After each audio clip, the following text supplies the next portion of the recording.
Hi అండి, అందరికీ నమస్కారం అండి. ఫ్రెండ్స్, ఇప్పుడు అందిన వార్త. ఇక ఉద్యోగులకు పెన్షనర్లకు ప్రభుత్వం అదిరిపోయే శుభవార్త అంటూ ఇప్పుడిప్పుడే మనకు ఒక అప్డేట్ అయితే రావడం జరిగిందండి.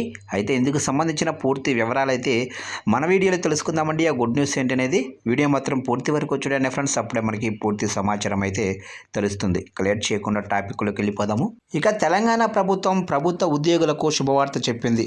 ఉద్యోగులకు నగదు రహిత వైద్యం అందించనున్నట్లు బడ్జెట్ ప్రసంగం సందర్భంగా డిప్యూటీ సీఎం బట్టి విక్రమార్క వెల్లడించారు.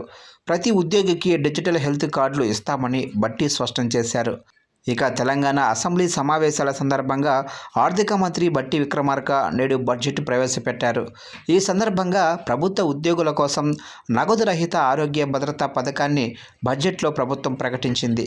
ప్రతి ఉద్యోగికి డిజిటల్ హెల్త్ కార్డులు ఇస్తామన్నారు. ప్రభుత్వ ఆసుపత్రులతో పాటు 421 ఎంపానల్డ్ ప్రైవేటు ఆసుపత్రుల్లో ఈ పథకం అమలు చేస్తున్నట్లు ప్రభుత్వం స్పష్టం చేసింది. దీంతో రాజీవ్ ఆరోగ్యశ్రీ ట్రస్ట్ ద్వారా అమలు కానున్న ఈ పథకం ద్వారా 23.51 లక్షల మంది ఉద్యోగులు, పెన్షనర్లకు ప్రయోజనం కలగనుంది. ఈ పథకం కింద మొత్తం 1998 వ్యాధులకు నగదు రహిత చికిత్స అందిస్తామని ప్రభుత్వం పేర్కొంది. ఇక ఇదిలా ఉండగా బడ్జెట్లో ఆరోగ్య శాఖకు ప్రభుత్వం ప్రాధాన్యత ఇచ్చింది. బడ్జెట్లో ఆరోగ్య శాఖకు 13,679 కోట్లు కేటాయించింది ప్రభుత్వం.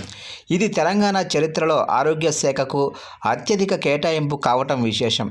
అలాగే 6 గ్యారంటీలకు 50,713 కోట్లు కేటాయింపు కూడా చేశారు. కొత్తగా ఇందిరమ్మ కుటుంబ జీవిత బీమా పథకం తీసుకొస్తున్నట్లు ప్రభుత్వం తెలిపింది. ఇందిరమ్మ కుటుంబ జీవిత బీమాకు 4,000 కోట్లు కేటాయించారు. ఈ పథకం కింద 1,15,00,000 కుటుంబాలకు 5 లక్షల జీవిత బీమా కూడా దక్కనుంది.